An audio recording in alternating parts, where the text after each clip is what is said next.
my friends, is a sound that Eric and I have grown very accustomed to hearing around here. It is our generator, which powers us on a day-to-day basis. It's how we've been living for well over a year now, and it sure has become costly, not to mention the occasional breakdown.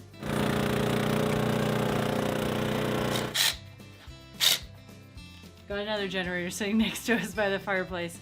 The generator's not working correctly at all once we got inside the house. You want to live off grid in Alaska? Get 5 generators. I'm telling you right now. Get 25. You'll be better off. You'll use them. You'll use them. Did I say occasional? The good news is that it is finally time to hook up our solar. We purchased the batteries and inverter and panels in anticipation that we would have somewhere to house this setup in the winter months. As you know, we fell short of that goal. We didn't get the shop enclosed, we didn't get it spray foam, therefore we couldn't store the batteries in there over winter. And we knew we were going to be spending a long winter just relying solely on a generator. But we did manage to do quite a bit last summer. We picked a site for the solar array. We brought the conics over there and Eric fabricated a custom mount for the solar panels. So they have been up for over a year, not harvesting any sun rays. Now, Alaska is a land of extremes, so winter is very cold, it is harsh, and it is long and dark. And it's the exact opposite in the summer. We basically have unlimited light. It's a hot, short season. I think we're under 2 weeks away from the summer solstice, so we are definitely anxious to get this set up. Welcome to this very rainy day inside of our dark shop. We're excited to get the solar hooked up today. I first wanted to just mention a few things or give a little update on what we've been doing out here in the shop. It's a mess right now. We're gonna clean things up in here pretty soon, but we have done a few things. The first is we finished our coal stove. So we got our new front plate put on and we got these really cool, I'm gonna call them like maroon or burgundy side panels and back panel put on. This thing's completely done. We also realized up on our chimney, I don't know what we were thinking, but we didn't have our 18 inches of clearance with the double wall pipe. We had single wall up there, so we put a 9-inch extension on there. I think we're at 20 inches away from the wall now, so we're all good to go on here. We've done a few electrical updates on the front wall. We added another circuit, so our lights are gonna be on 2 different switches. The lights on this side, running the length of the shop, will be on one, and the other ones will be on another one, so we'll have 2 different switches over there. We also fixed a grounding issue that we had with our exhaust fan, and I think that's it. Let's jump right in, let's get the solar hooked up. Here it is, guys, the star of the show. This is the hybrid inverter that we're gonna be putting in today. This is made by a company called Sol-Ark, and this is the 12K or 12,000 watt inverter. A quick little recap on our knowledge of solar and I guess our experience with putting it in. 5 years ago at our old place, we installed our own solar system and we lived with it for 4 years. It was awesome, it was great to have. It was a lot simpler and a lot smaller than this system. So that one was just a 12-volt system with lead acid batteries. It had an inverter and a charge controller. This one is about 6 times as big. So it doesn't require a charge controller. It is an inverter and a charge controller all in one. I don't know if you can tell from the camera, but this thing is huge and it weighs 80 pounds. I don't know all the specs on it. Like I said, our knowledge with solar has been on a lot smaller system than this. This one's gonna be a 48-volt system. I do know though where we're putting it. So we're gonna be putting this in the utility room. I think that's what we're gonna start with first. There's a lot of like little steps and things you have to think of with this big of a project. So I think I have marked out where we're gonna mount this thing, and Arielle and I are gonna see if we can get it on the wall. Do I gotta reverse? No. There you go. This is like a little lip that goes over. Yeah, I see it. I see it. Your side's not on it. Yeah, that's good.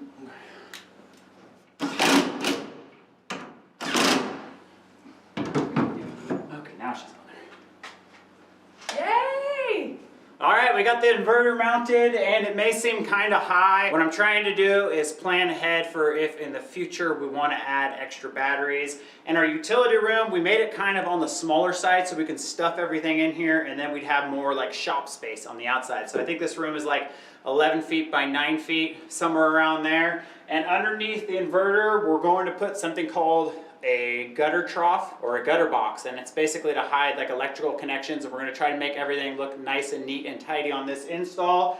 So that's going to go underneath it, and then the batteries we'll show you later. They're kind of like a stack of batteries. Those are going to go on the bottom. So the next step we're going to do is we're going to get the gutter trough installed. We got to drill some holes that match up with the holes on this inverter. So we need 1, 2, 3, 4, 5, 6, 7 holes to start with.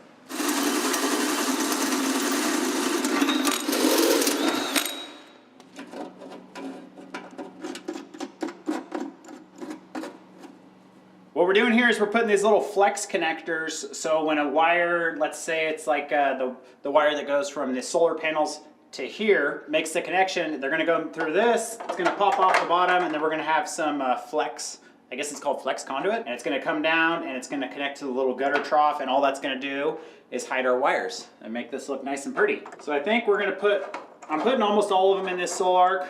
I did knock out one that's gonna be kind of an extra one. We're gonna be doing a 2-wire auto start on our generator, so I'll probably use that one a little later on. Oh, I just put that on the wrong way.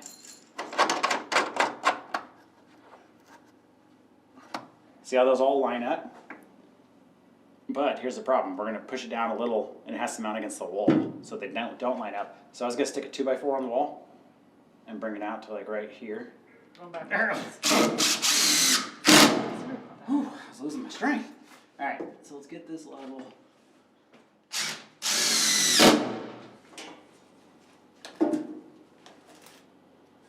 Would you prefer the angled cut towards the bottom, or does it really matter? I'm okay with either one. Okay. Seems like there's a better way to cut that. Like some sort of tool, huh? Man, they're hard to get on there. Oh, shoot. Those work amazing. Oh my gosh. So Arielle went inside and looked up online how to cut this flex conduit, because it's flex conduit, but this is 1 inch and it is like hard to cut with a razor blade. We got the loppers here and that made a nice cut. So we got these on, and like I said, it's really rigid. So we're gonna have to put this on the Sol-Ark and then mount it. And you can see these are all completely uneven because I did them with a razor blade. I'm gonna try to go through with the pruners now and make them look nice. Dang, that's a hack right there. You didn't check if they fit before? No, they not fit. No. What? This has ribs. They don't fit? They don't fit around those ribs.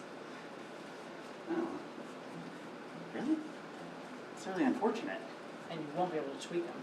Oh, who thought this would be the hard part, right? No one. No one thought that this would be the hard part.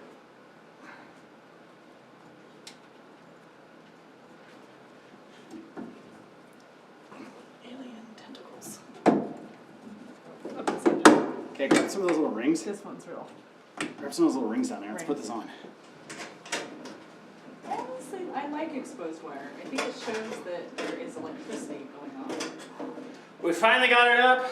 It was a struggle. So we were gonna do this flex conduit. It wasn't working very well with the razor blade. The loppers, they didn't really do that good of a job. It was just okay. They were kind of a little bit crooked. So then I grabbed some 1 inch PVC conduit and I was like, oh, this would be great. And I set up a little jig on the chop saw, got them all to the same size. Quickly realized that they don't even fit on there. So scrap those. What worked at the end was just using the chop saw on these. We set up like a jig, so we got them all exactly the same. We had to undo these little connectors, put them on. We're screwed in, we're ready to go, and I think the next step is bringing our batteries in here. Go right underneath.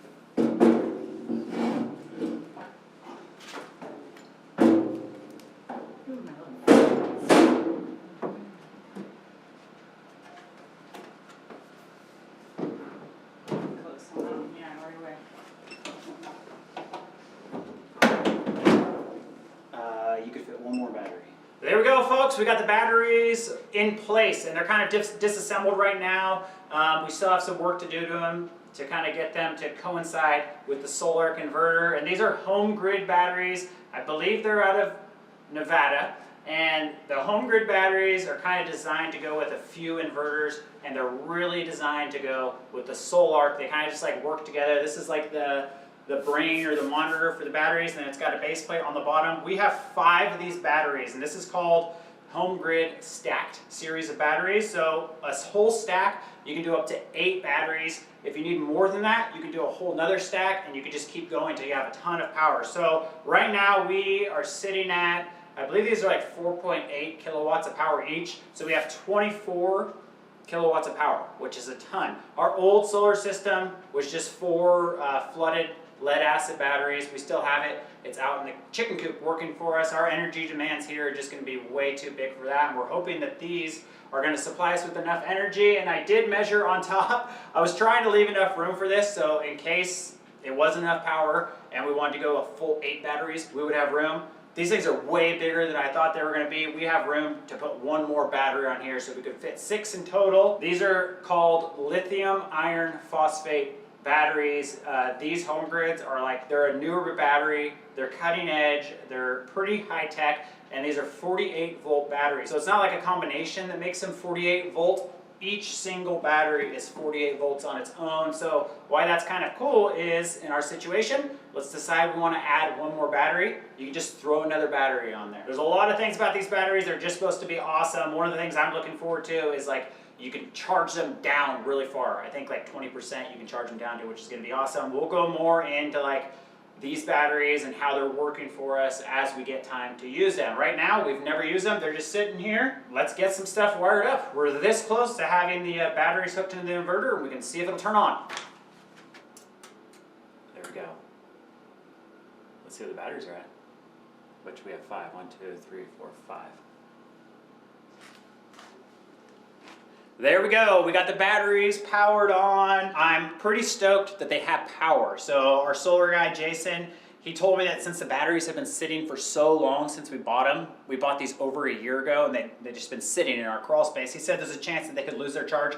They got 50%, which is awesome because you need power in these batteries to turn on the Sol-Ark to start bringing in solar to charge them up. So we don't have to worry about charging them right now. We're good to go. And you got to go through a few different things to kind of get these batteries to all work together and to work with the Sol-Ark inverter. And the manual that HomeGrid came with, it was pretty confusing. But HomeGrid has some videos on YouTube, and I just looked one up, and it's just super simple and straightforward how to get these going.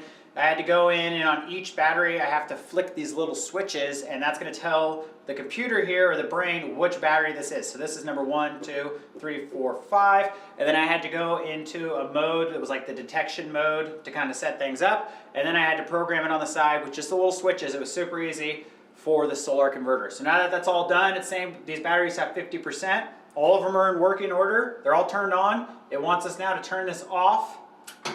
Just like that, so the batteries are off now, and we're gonna hook the battery cables to this, and then try to get them fed nice and clean through our trough, and then hooked into the Sol-Ark inverter, and then we can try to turn the inverter on, see what happens. No, don't tell me. Those don't fit.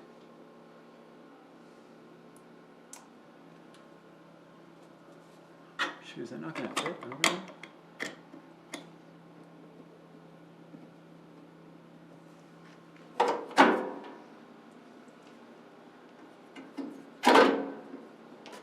Goes right here, battery CAN bus, I hope. That one goes there.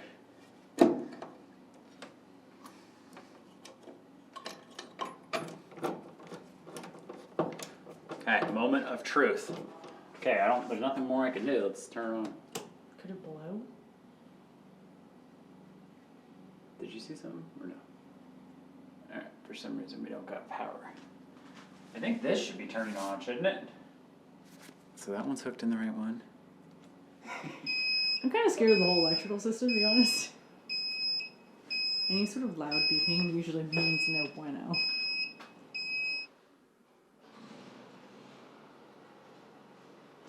Alright, say anything different? Okay, it says 5. I think it's on the left side. Okay, there we go. Say the batteries are 40%. That says 49.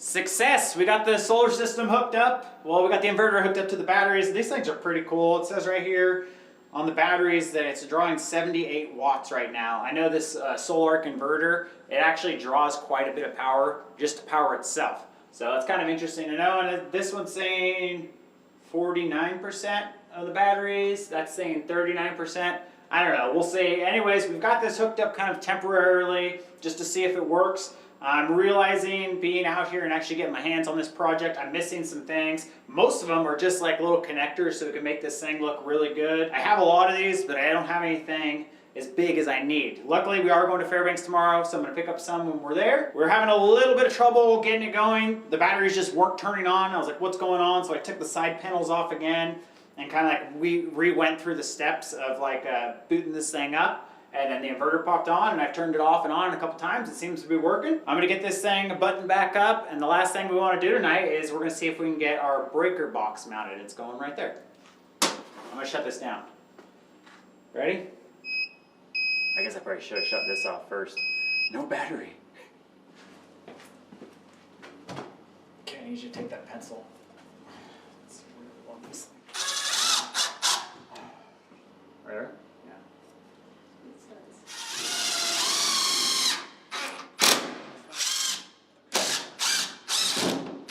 It's gonna plug in here, here, here, and here.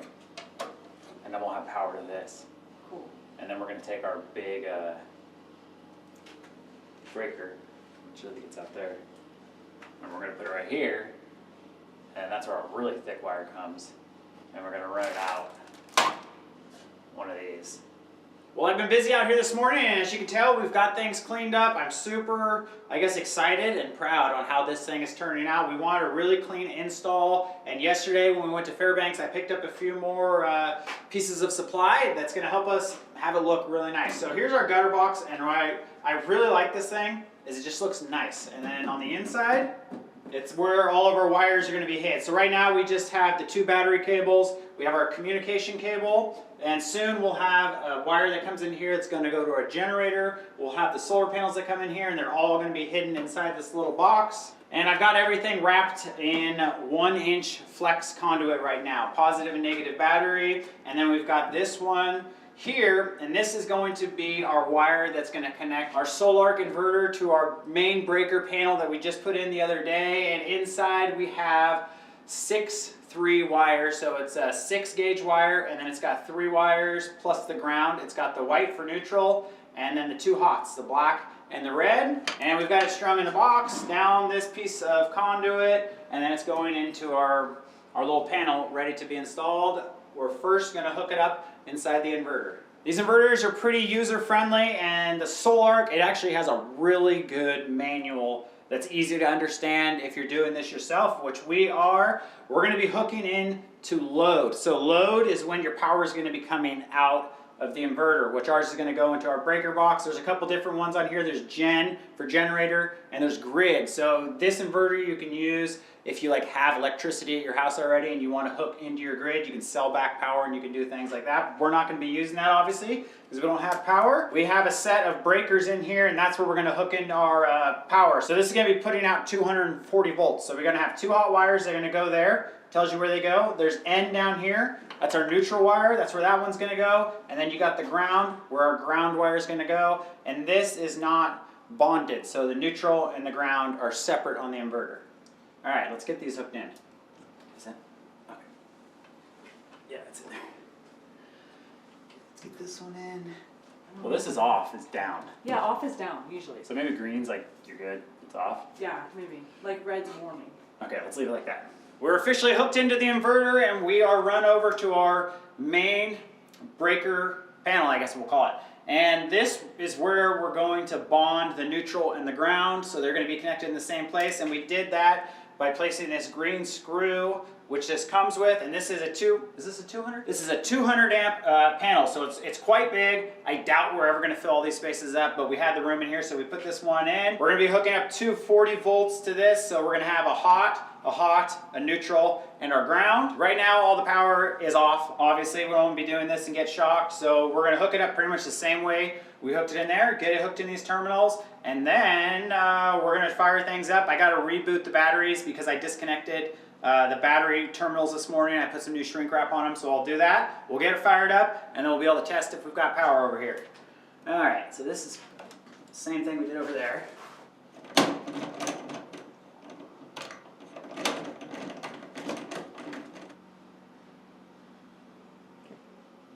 Got to get some solar to these batteries and get them charged, huh? Okay, 5 batteries. We're ready to test this thing. I've got my little tester here. I've had this thing for a while. You can test the different volts. You can do like 12 volt, 120, 240. We're going to test a few different ones here. Let's turn on the inverter. Okay, 40%. All right, let's test right here. We should get 240. Maybe these need to be up. Hot and hot, 240 volts. Right there. We got 240 right there, so that's these two right here. If we hit these both, Oh no, I got the breaker off. Let's turn the breaker on. Why is it? Okay. So we gotta be really careful now. We got power over here. But 240, and then we should get 120 and 120. Okay. Let's turn that off because that's risky business right there. We got it done. So we got 240 coming out of there. We have it coming into here. Everything's shut down for now. And these batteries, they need to be charged. So the next step is going out to the solar panels. We're gonna get everything wired up, try to do it nice and clean over there also. And we've already got our trench dug, so let's go check it out. Well, here is our trench, and I guess a few days ago I was out here in the Branson, and we made pretty short work of this trench here. So the one that we're gonna be running our PV wire, which is for our solar panels, we have that one at 18 inches. We're gonna bury that 18 inches underground in conduit, and then our wire, which is it's a big size. I forget the size right now, we'll go over that later. It's gonna be running from the main breaker in the shop all the way to our cabin. It's long, it's like 300 feet. That's a direct burial. We are gonna direct bury that one. That's going 2 feet in this ditch. And we've got this kind of intersection right here where they're gonna meet. So they'll both run in that section, and then here's where they're gonna split. We are gonna be doing some grounding in this project. We're gonna be grounding the breaker, the batteries, the solar panels, but we're actually gonna do that after I get everything run and we get these ditches filled back in, because unfortunately the tractor's just, it's kind of trapped without having to go over this ditch. All of this trenching, it's like almost 500 feet, 450 to 500 feet of trench, so it's a lot. Let's go over to the panels, get them hooked up.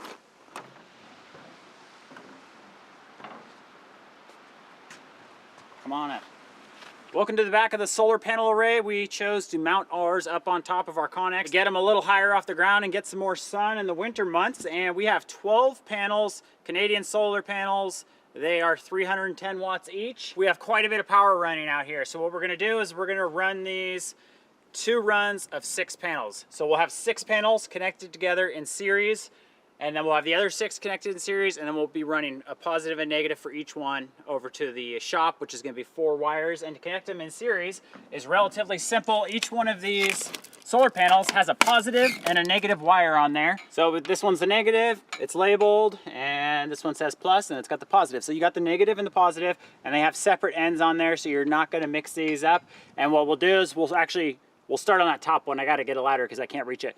And we'll do positive to negative on that one, and then negative to positive, and then you just work your way down until you're at the bottom. Then you'll be left with 1 negative, 1 positive, and then we'll be able to connect those, and that's what's gonna run all the way over to the shop.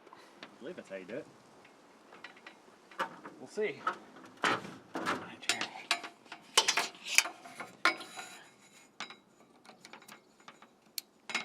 Negative, and then we'll go negative,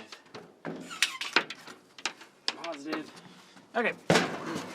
Now that we've got them all hooked up, we're gonna kind of hook our wire into these, and our solar guy gave us the really nice connectors that these have on there, so we can kind of custom how we need our wire. And solar wire, it looks like this. This is 500 feet of it, and this is the 10 gauge or 10 AWG. There's different sizes. I think the most common are 10 and 12. 12 is a little thinner, but since we're going so far, I think we're going about we're going under 200 feet, maybe like 180 feet. We're going the thicker gauge wire. I'm gonna make a connection on here, but I'm not actually gonna plug these in because we're gonna be working with this wire. If I was to plug these in and get everything hooked up when we were down there working with this wire, it would have power going through it through the solar panel. So I'm gonna make a connection that'll fit on here, and then we're just gonna tape it on here for now, and then we're gonna go down and start working on the combiner box. This nice little weatherproof connector.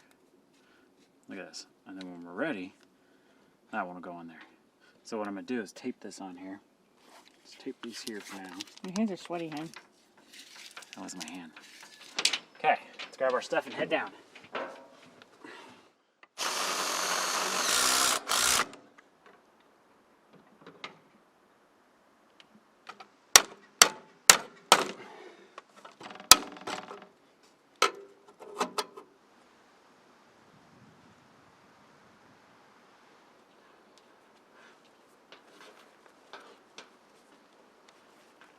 One straight for me. Doesn't want to go through. Man, that's rough on your hands. Okay.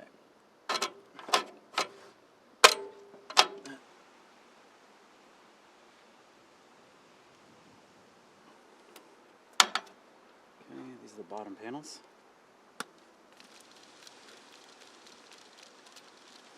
What we're doing here is we're installing something called a combiner box, but I don't believe we're actually using it as a combiner box. We're more using it as like a breaker box or a fuse for the solar panels. In case anything were to happen with the wires, it'll trip these breakers and it'll shut it off.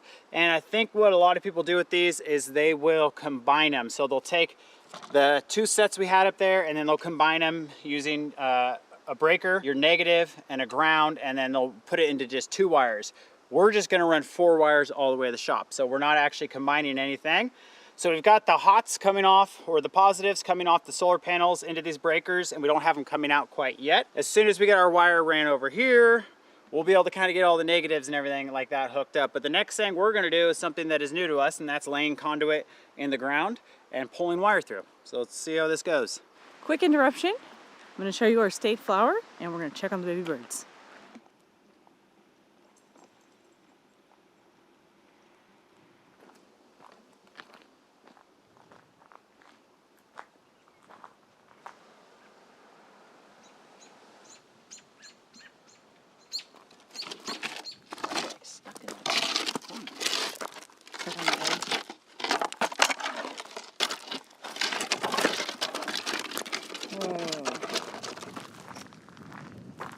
Sometimes it gets hung off on the hitch. About halfway. Negative. And this is gonna be the top panels. Oh my gosh, I didn't know what that sound was. I was gagging. This one's gonna be negative, and it's gonna be the bottom panels. We've got all of our PV wire kind of sectioned out into 250-foot sections. We have 1,000 feet total of this stuff. So we've got 2 positives, 2 negatives. We have them all labeled, so I'm gonna know which one is which. And we're gonna put this stuff in conduit. This is actually direct burial cable, but the 1-inch conduit is pretty cheap. So added security, we're gonna put it on this one. I know you could put the conduit down in the ditch, and then you can use like a string or a rope and you can pull your wire. But just looking at this, it honestly seems easier if we can just kind of feed each piece through, like a 10-foot piece at a time. See if it works, and then we'll drop another piece in, glue it, and then we'll just try to do the ditch. And that's the plan, at least. Let's see if it works. So I put one in. Well, you know what I need to do is I need to push it through that piece first, and then glue it on the next one. You know what I mean? There we go. Yeah, it's feeding through pretty easy though, the whole way, yeah. Oh, it's thinking. This is super flexible. I didn't know that. It was like that. It's like a... Oh yeah, it'll bend right around those corners we have. How many we gotta go? 200 feet, can you say? Something like that. 180. Some things are slippery, though. It keeps slipping out of my hands. I know, that's why I was dropping them all.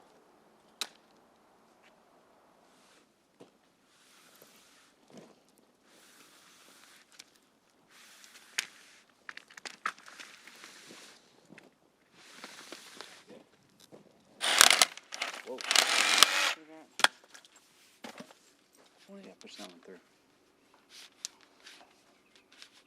There you go. Okay, I've got them all through. That rock. Right there. It's gotta go. There we go. Nice. Nice.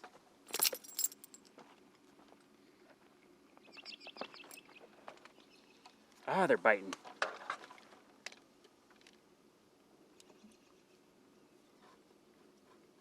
Okay, those are both off.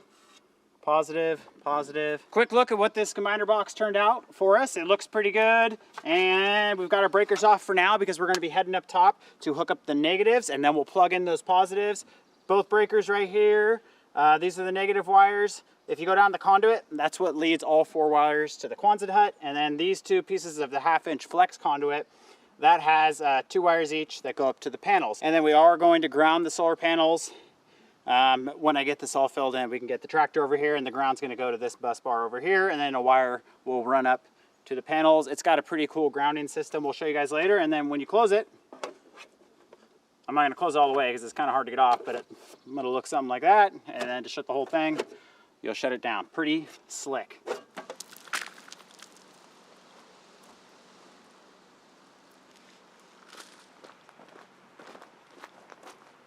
All right, cutting it close. Actually, remember on the connector piece? But there's no way you're going to get the wire It's way too long. up through that elbow.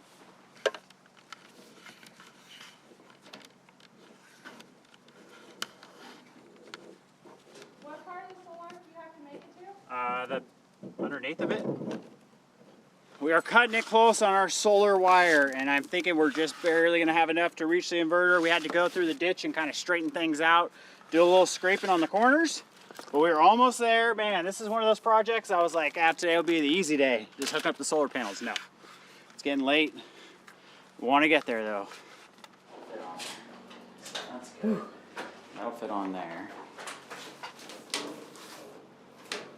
We need to measure how long the tape. Okay. Negative, so positive. So this one's gonna go right here.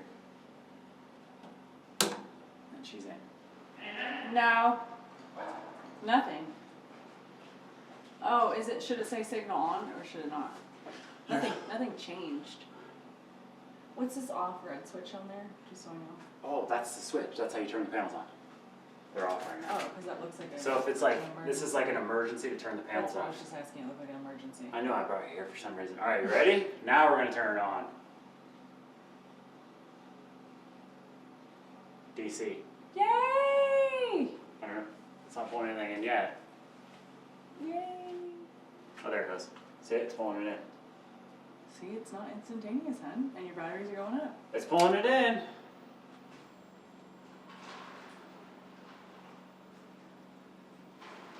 We got them working. This inverter, I've learned with a couple different things I've tried to do to it, you got to let it sit and think about things for like a minute, and then it goes out.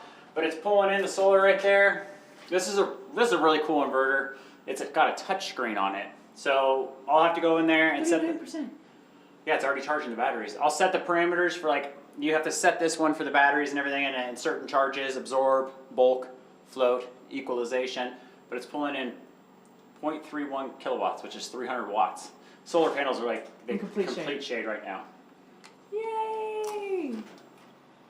What is that? Which is this one? So The one set of panels is pulling. is giving you 212 volts, 150 You watts. must be in complete shade. The other one is giving you 160 watts. It's like 6 o'clock, 7 o'clock, so they're in shade now. That's sick. It tells you which one's giving you which. It's the game plan for tomorrow. The game plan for tomorrow is to put this breaker in that box and then run that huge cable up, down, down there, out the wall, Okay. in the ditch, and the ground, and then in the ditch, and then roll it all the way to the house and hook it to the house.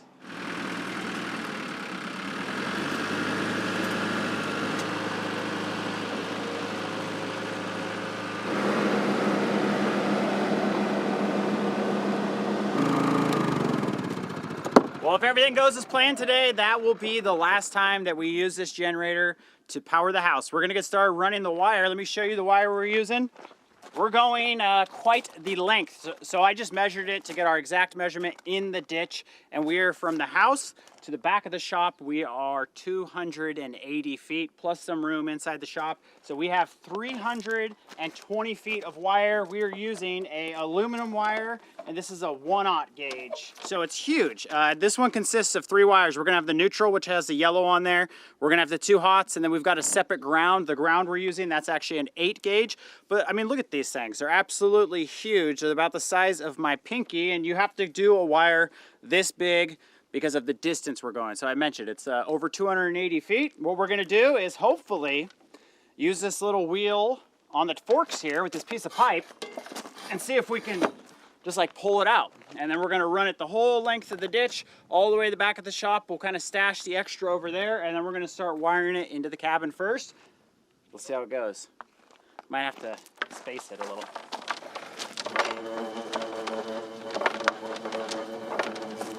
You can't even keep up.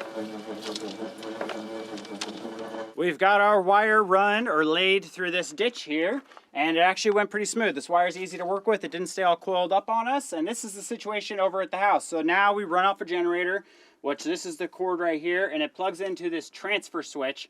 So when it's up in the on position, it's running off the generator. And then it goes into this panel, it has a 100 amp breaker, and then we've got another sub panel inside the cabin. So the way I want to hook this up is so in case anything happens out there, we have to shut down the solar, anything could happen, we can still hook our house into the generator. So this top portion right here, you can see these two wires come in. We're going to leave those. That'll be the generator. And then when we put it here, that's off. And then when we go down like that, I want that to be what's going to run off the solar system and the battery. So that's where it's mostly going to sit. And to hook into that, we're going to use these terminals right here. So we got a hot. We're going to put our neutral in here, and then we're going to run our ground over here. I mentioned earlier in the utility room over at the shop, we bonded that box. So every sub panel after that, you don't want them bonded. And since this one right here, this used to be the main panel, it's bonded. I can show you what I mean. This green grounding screw has this little metal like adapter to it going over to where the neutrals plug in. So it's connecting the ground and the neutrals. So on this bus bar here, you have a neutral, you have a ground, a neutral, a ground. You got them all mixed in there. We're going to separate them now. So we're going to take off that little adapter that's connecting them, and we're going to put just a single bus bar on there, and that's going to be our grounds, and then we'll hook all our neutrals to that. So let's get that done first. This little fork. Okay, we'll take that out. Now we need to hook this in here somewhere. It's supposed to be some screws that we can just hook it into.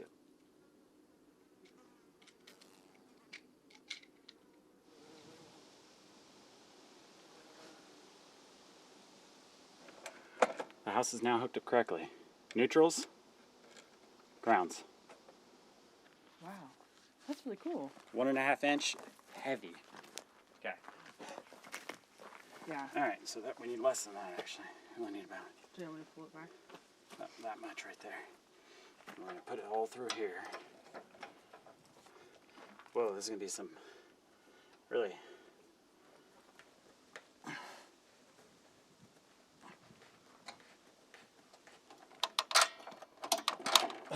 Oh my gosh, we got one in. You okay? I get scared in there quicker than I will be. Ancient or chicken?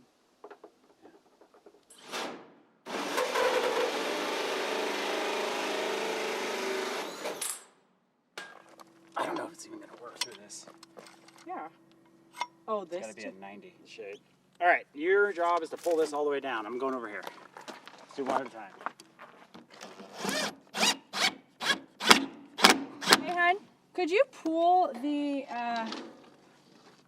oh, you can't really pull just one, not the other? Yeah, I can. Which one? The big black one? There you go. Okay, let's just do that real quick and see. Yeah. Hi. This could be weird. Okay, hold on. We got like a knot. Sorry. They're in. Get that red one a little better. This one, yeah. There you go. There you go. Yeah, my thoughts exactly. The fact that that went through blew my mind.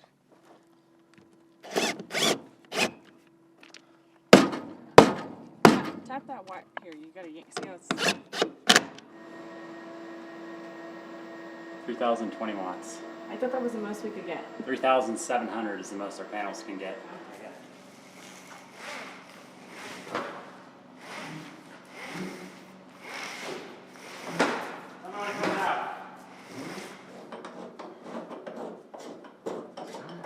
Well, we've made it. It's been quite the wrestling match with that huge cable and this conduit. So the one up here on the ceiling that we decided to run up above, that is 1.5 inch, but it's a little different than the other conduit we were using, the flex. That one actually has metal on the inside and it's really heavy and hard to work with. But we've fed our wire all the way from the house into our breaker box. And from here, we're going to be splicing in a thinner wire. So this is the 1/0 gauge, and then we're going to go into this 8 gauge wire. So we've got the 3 and then the ground. And to splice them, I've got these really cool little splice connectors that I got at the electrical store up in Fairbanks. So you put one end in there, and then you put your other wire in there. And we're going to do that because we're going to be running a 60 amp breaker over to the cabin. And I believe the Sol-Ark is about like 60 amps, or puts out like 60 amps, or 67, something like that. So we're going to go with this 60. It'll be plenty of power for the cabin. We're running 120 over there. We don't have any 240 volt appliances over there, so this one should be good for us. But that wire is too big to plug in here. This wire is also too big to plug into our neutral and ground. So we're gonna cut these down to size, and then we'll get our splice connectors on. We'll get this hooked to it, and then hopefully we'll be able to hook into our panel and get power over there.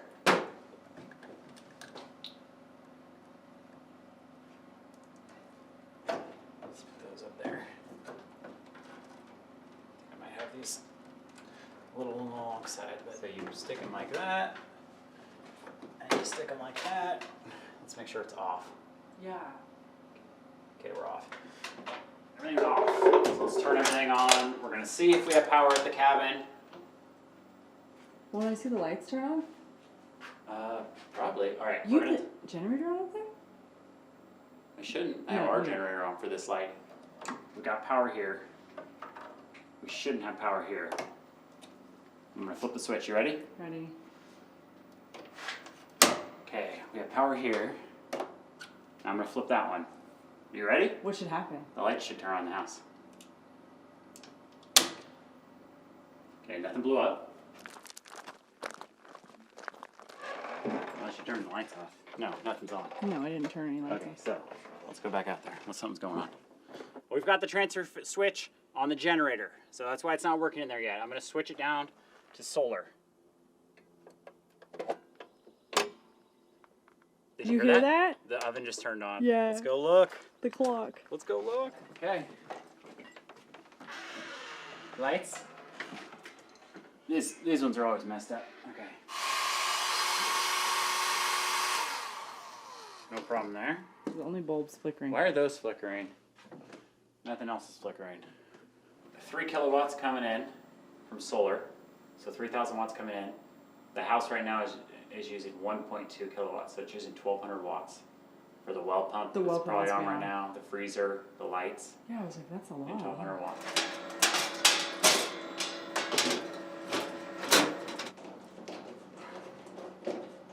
Well, we're juiced back up again. We've got everything cleaned up. This is pretty much the finished product. The only thing we're gonna do now is I'm gonna have Arielle kind of hold this piece that wants to go that way down in there. I'm gonna dump some gravel there, and then I've got some filling to do. So I'm gonna fire up the tractor and we're gonna start filling in this ditch. We're almost done. Okay, hold on. Let's see if I can get this down.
We're back in the solar room. It's been about a day and a half since we finished everything up. And it's been awesome having solar power. It's so quiet around here, except for right now because we're actually running the generator outside to power this light inside the shop here. The quietness has been amazing. That was the first thing we noticed. We could just hear a lot more birds and it was wonderful. We have the windows open. It's summertime. It's awesome. This morning we were doing a little bit of grinding and we had so many things going on in the house just at one time. And it was pretty cool because we were on solar. We were harvesting the sun. Yes, we were. We were grinding with our big meat grinder. The well pump was running, everything. And it's just no problem for this system. It's insane. It's really exciting to get to this point. We purchased this system like, what was it, a year and a half ago? A year and like 3 months ago. Okay, a long time ago, brought it up here, and I actually didn't even want to get a jump on this project. I think you wanted to, but I'm super thrilled that it's in. When we first got it hooked up and we were testing if the cabin was working, it was working, but we were having some flickering with the lights. Turns out when the well pump was running, for some reason, a few of the lights were flickering. What I did, and I think I fixed it, is I changed out the breaker, and then the breaker inside the cabin, I just went and tightened everything, make sure everything was tight, and it seemed to fix the problem. And everything's running perfect in there now. Right now isn't that great of an example for the solar system because we just have really minimal things that we're using. Some lights in the house, charging, just like 2 laptops and a phone, and the well pump. Yes, winter is going to be the real test. We're going to have this shop fully hooked up. Nothing is hooked up in the shop right now. We can't hook anything up until we get it spray foamed, and then we'll be able to hook up all the lights, the in-floor heat, all those things. And right now, it's summer in Alaska. These batteries are at 100%, they got there really fast, and they're pretty much going to stay at 100% no matter how much we use them until we start losing our daylight hours. Yeah, we just can't even drain them at all fast enough, right? Is that what No. you say? Yeah, don't even make a dent in the energy. If you've been following for a while, you may know that we kind of pride ourselves that we have had such a small solar system, what I'm going to call modest, for so many years, and we were able to do so much. Our dreams here are a lot bigger. We plan to expand quite a bit, and just the demands are going to be a lot different. You know, our house doesn't have a lot of the modern household appliances. We're real minimal. No refrigerator, no microwave, anything like that. We have a freezer. I've got a blow dryer here, which is pretty cool. I didn't used to have one. So we're just kind of keeping that in mind, and we're working with the solar guy that we call, who's Jason. We're thinking like we planned a system to grow into, is what you would say, right? Yes, and Jason Toole, he owns Long Spring Solar. They're out of Eagle River, which is really far from here, but he serves like all of the state of Alaska. Yes. Major cities, tiny remote towns. He's totally awesome.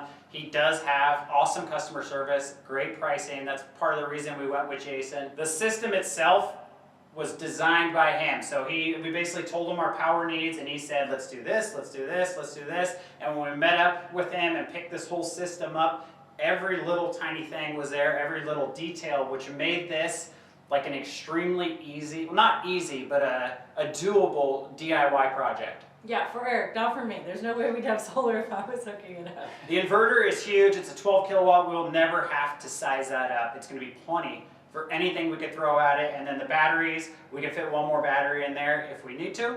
That's something we could do. We were already kind of, with our decision making, we went a little bigger than we originally had thought. We had a budget when we were talking about our new system. We did go over it just a tad, but you get a solar credit, am I right? You get a tax credit. So you get 30% back. We did that on our old system, and then we'll get that on this system also. And when we were looking for a property, we wanted to make sure it wasn't hooked up to the grid, so to speak. So we really like solar. It's just super easy and straightforward. At least for Eric it is, and it's just, I feel like that's just the way we wanted to go. So for us, it was a great investment. So although the system was expensive, that's behind us now. And there is a cost for hooking up to electricity too, if it's nearby where you live, and you have to pay for the electricity itself. It's pretty high in the area we live, I think, and I'm pretty sure we would have spent the same amount to hook up to power as we did on the system. So I just feel like this was a good choice for us. Yes, and then we'd have that monthly power bill, and Alaska has a higher than like the national average, way higher per kilowatt of power. We've got like 6 months of winter up here. The demands are going to be pretty strong in the winter as far as heating and lighting the shop. Yep. A huge demand is lights for growing plants, like seed lights. Usually when that happens, we just run our generator all day long. We've been doing that regardless, but during that season at our old property, we would just run the generator the entire day pretty much because our batteries were not able to keep up with that. And you probably remember we would always say like, oh, we can't do this because of that, or oh, we can't do this because of that. We really had to minimize what we did, I guess, right? Off of the old solar system, really pay attention to like all that we were using, even though we weren't using too much. Arielle mentioned that these are going to be easy for me to maintain and operate.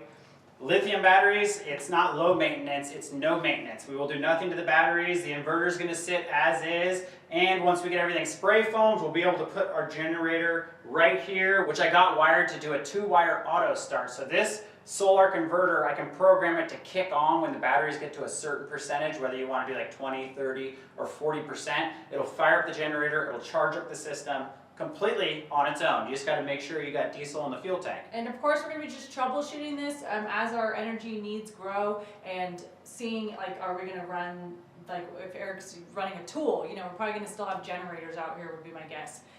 Or maybe we'll just flip on this generator, right? We may not use the batteries. Yeah, if we're doing like really high loads out in the shop, we're welding or doing a bunch of grinding or things like that, it makes no sense to really tax out the batteries like that. So we'll probably run the generator when we're doing things like that. And then also around the property, we do a lot of projects that just aren't right here. So we'll definitely still be running generators for, like, who knows, greenhouse, things like that. And I feel like we knew we wanted to go lithium compared to what we had before. Not because we had an issue with what we had before.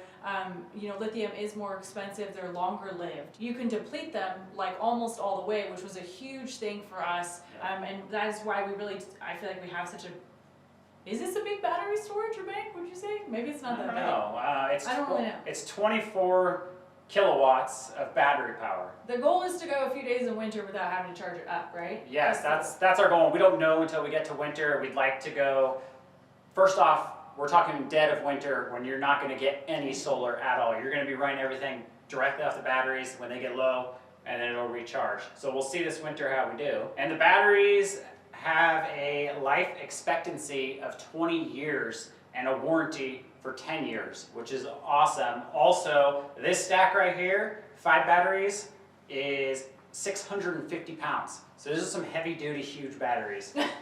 This has a 10-year warranty too, right? Am I right? Yes, the Sol-Ark, if you get the 8K, I believe it's a 5-year warranty, and if you jump up to the 12K, which is like, it's only about $700 more, you get the bigger inverter and you get a 10-year warranty. Without sounding too much like a sales pitch, we're just super excited about it.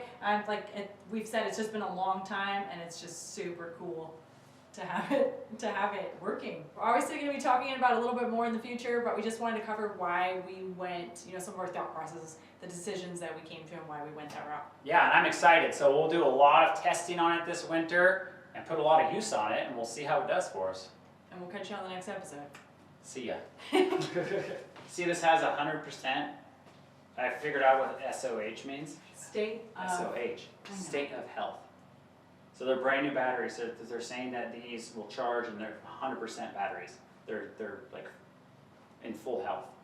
And as you use these over the years and you bring them way down and bring them up, that'll start to drop. And as your battery drops, your battery just becomes a little less efficient. Nothing else we can do out here. Nice working with you. Nice working with you. I'll send you a check in the mail. I didn't do very much. Here, that'll be pretty easy. And then we've got to run another hot right there. Okay, so neutral. So this one's a hot wire. This one's a neutral. You're no fun to work with. You're no fun when you're inside for like 20 minutes. I'm literally sitting here holding the wire waiting for you, and you never show up. Yes, I said, are you coming? I'm so sorry. All right, so if we take that one, let's try that one first. All right, we need the flathead. Are you okay? Sorry you were waiting on me. You sit out here, use your looks, because it's all you got. Eric, That's what you got. I'm done. Hun, you want me just to leave? No, stop. You said that's all I got. I'm trying to look. I'm using my eye. Oh my gosh. Yeah, I know. I feel the same way. You're so much fun. You're too much fun to Babe, work. stop. I'm dropping stuff here. Come on. Okay, come on. It's 100 degrees out here. I'm really hot.